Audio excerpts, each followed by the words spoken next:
is a program that is sponsored by the Oncology Support Program, and we're very grateful to the Health Alliance for supporting us so that we can bring these different kinds of programs to the community. And tonight we have Jason Elias, who's a long-standing friend and colleague of mine, and I think many of you here know him as well. Jason is, actually I called Jason this morning and I asked him, so what should I say about you? And I asked him to put his humility aside for a moment, but he wasn't able to do that, so I had to put together my own bio of Jason. So Jason is a long-standing licensed acupuncturist and a herbalist. He's also a diplomat in Chinese medicine. He's devoted over 40 years to traveling around the world studying different ancient healing practices. And he is the author of 3 books. Those books are on the back table. One is Feminine Healing. It used to be called In House of the Moon, right? The other is Chinese Medicine and Maximum Immunity. And I think his first book, which I didn't read, was an A to Z Guide to Herbal Medicine. And he's on his 4th book, a surprise yet to happen. He is he has a practice in New Paltz, New York. We're really fortunate to have such a wonderful person in our community. He practices at the Integral Health Associates in New Paltz, which is right by the thruway exit. And he also has a practice in Westchester and a developing practice now in New York City. And he is definitely the person that I call, one of the first people I call when I feel like my immune system is getting overloaded by whatever is coming its way. So I'm very grateful personally to have Jason as a resource. So without any further ado, I'd just like to have Jason come up.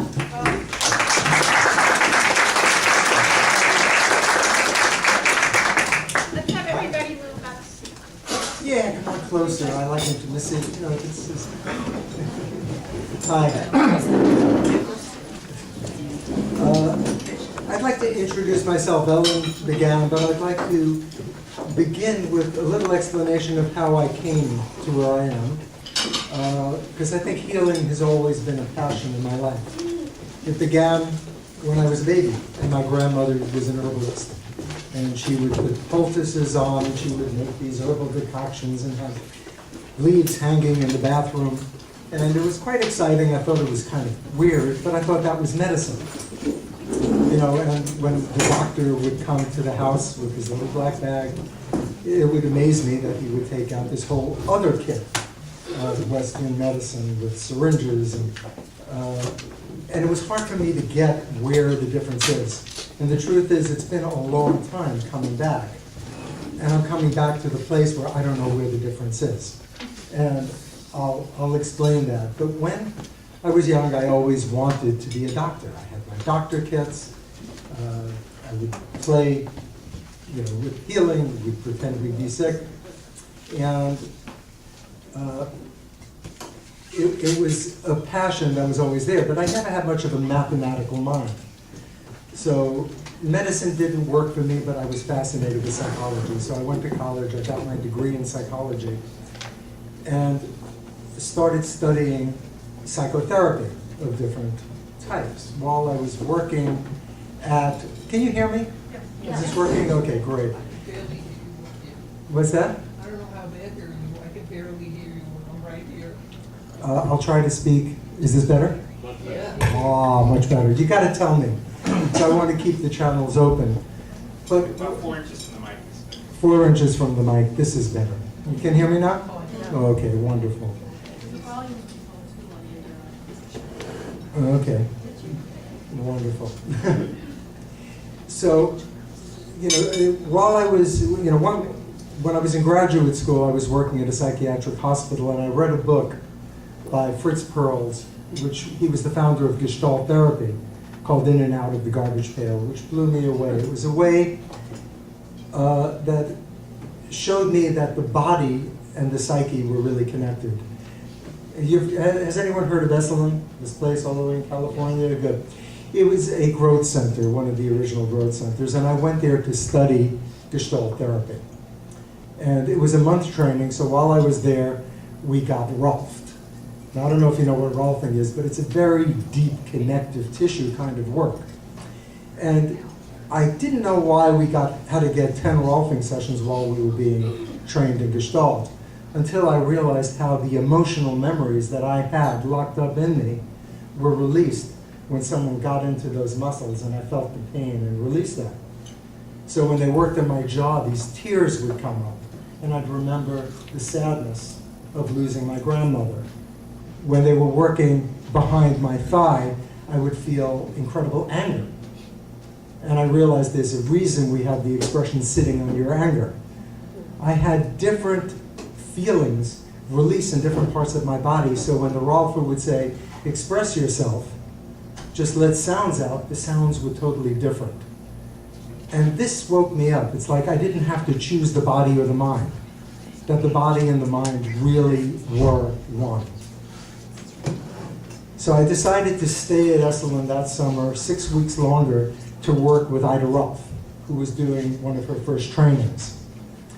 And I learned some of the basics of how to do this Rolfing, this body work type of thing. Came back to New York. I went back, into my job. They had helped to pay for this at the hospital. I was still in graduate school, and I started massage school because I needed a massage license to do the Rolfing. As I trained in the massage, the idea to go back and finish the Rolfing trainer left me because I became enamored of something called the Alexander technique. I know that's a lot of words.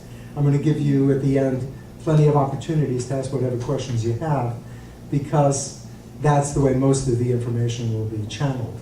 But I think if you know something about my process, it'll explain how I got to Chinese medicine. So I trained in the Alexander technique, got my doctorate, it was like full-time student, and at the same time started to develop a private practice. Went back to Esalen again to do more advanced training, and somehow I realized that there was something more than the psyche and the body. There was something energetic. I was, doing Tai Chi and working with Joseph Campbell. There were a lot of people there that opened the mind to great resources that we had that we weren't tapped into. But I was fascinated with healing. I went back and decided that I really wanted to know what the roots of healing were. I had been introduced to acupuncture. I was seeing an acupuncturist in Chinatown. I was taking herbs. All of these doors were opening to me. But there was something I was missing. And to me, what was missing was the core of all the healing traditions, besides Western medicine. And we'll talk more about that. This is, how have traditional healers worked in different parts of the country, different parts of the world? What was the common thread?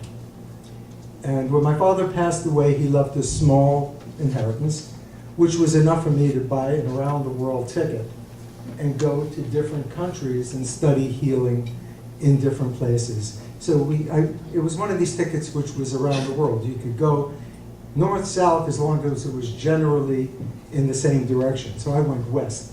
So if I started in New York, I would end up in New York, wherever I wanted to go. So it was $1,200, couldn't beat it. And I spent actually over a year doing this. And I went to Hawaii and worked with some Huna healers there. And they were working with energy. It was this with auras and with balancing energy. And it was quite exciting. But I couldn't get my handle on it, but I could see people that would come for the healings and walk out transformed. I could never know whether they were healed, whatever that means, whether they were, they got over their malady. But when they walked out, they had a look on their face that they got something. From there, I went to Japan, and I studied some shiatsu. And this was being guided by friends who told me about different I could study with. From Japan, I went to the Philippines. And I spent over 6 months there with the psychic surgeons. Now, psychic surgery is very strange. It seems like a past life. If you have questions afterwards, I'd be glad to entertain them. But people would come for healings from all over the world. And it's been pretty debunked in this culture But having been there for over 6 months, there was something very valid in the experience, where they would literally go, it would look like their hands would go inside people's bodies and pull out little tumors. Very strange. I have pictures. I did a presentation when I first got back at Albert Einstein Medical Center and got a lot of calls with, don't tell my colleague, but I'm interested in this. But I worked with healers. I go through a lot of these experiences in the book, and the book I'm writing now is really a book about these experiences, working with different masters in different cultures. But it was quite an amazing experience, but I realized again, one of the healers I was working with said, the surgery isn't necessary. We could just lay on hands. It's the energy that heals. But the surgery or blood-stained clothes gives a person an experience that they can go back with and believe in.